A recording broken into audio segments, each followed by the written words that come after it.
ভাঙড়ে আমি দাঁড়িয়ে কি বলেছিলাম, আমি ভাঙড়ের বিধায়ক, আপনারা নিশ্চিন্তে থাকবেন, কোন একজন বৈধ ভোটারের নাম যদি কাটা যায়, আপনার আমার প্রত্যেকের বড় ভাইজান পীরজাদা আব্বাস সিদ্দিকী ভাইজান আপনাদের জন্য আইনি লড়াই করার কথা অলরেডি আমাকে জানিয়ে দিয়েছে।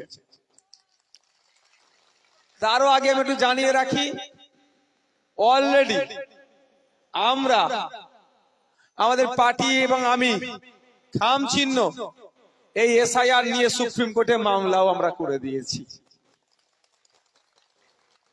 চুপি সারে মমতা ব্যানার্জির মতো ওয়াকাফ আইনকে মেনে নেওয়া নয়, বরঞ্চ আইনকে চ্যালেঞ্জ করে মামলা আমরা করেছি। মোদি আমাদের নাকি টাকা দিচ্ছে পার্টিকে চালানোর জন্য, সেই মোদির আইনের মোদির সরি যদি এসিআই এর বিরুদ্ধে আমরা আবার নাকি মামলা করছি। তাহলে আমাদের সাথে কত ভালো সম্পর্ক মোদির বলুন তো। আপনাদের জানিয়ে রাখি 68,938/2025 আমাদের ডায়েরি নাম্বার। কেউ যদি দেখতে চান গুগলে গিয়ে সার্চ করে আপনার এর ওয়েবসাইটে গিয়ে, নামটা হচ্ছে নির্বাচন কমিশনের ওয়েবসাইটে গিয়ে আপনারা দেখতে পারেন। এই সরি আমার ভুল হচ্ছে, ভারত সরকারের সুপ্রিম কোর্টের ওয়েবসাইটে গিয়ে 68,968/2025 লিখে সার্চ করবে নির্বাচন ইলেকশন, শুধু ভুল হয়ে যাচ্ছে, সুপ্রিম কোর্ট অফ ইন্ডিয়া, ভারতবর্ষের সুপ্রিম কোর্টের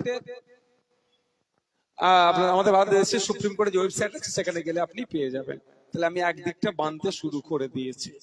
এবারে অন্য একটা কি দিক থাকলো, আপনি ফর্ম ফিল আপ করে জমা দিয়েছেন, আপনার ভোটাধিকার ইচ্ছাকৃত ভাবে অনিচ্ছাকৃত ভাবে কেউ যদি ওই মাস্টার সাহেব যদি বাতিল করে তাহলে কি হবে। আমি আপনাদের বলি, আপনারা কেউ বিভ্রান্ত হবেন না, কেউ চিন্তিত হবেন না। আপনারা আতঙ্কিত ছিলেন, ফর্মটা হাতে পাওয়ার পরেও অনেকে ভয় পেয়েছিলেন, কিন্তু আপনি বলুন, আমি যেভাবে ফর্ম ফিল আপ করতে হবে দেখিয়ে দিয়েছি, পার্ট করে 4টে পার্টে দেখিয়ে দিয়েছি। ফর্ম ফিল আপ করাটা কত ইজি ব্যাপার হয়ে গিয়েছিল না।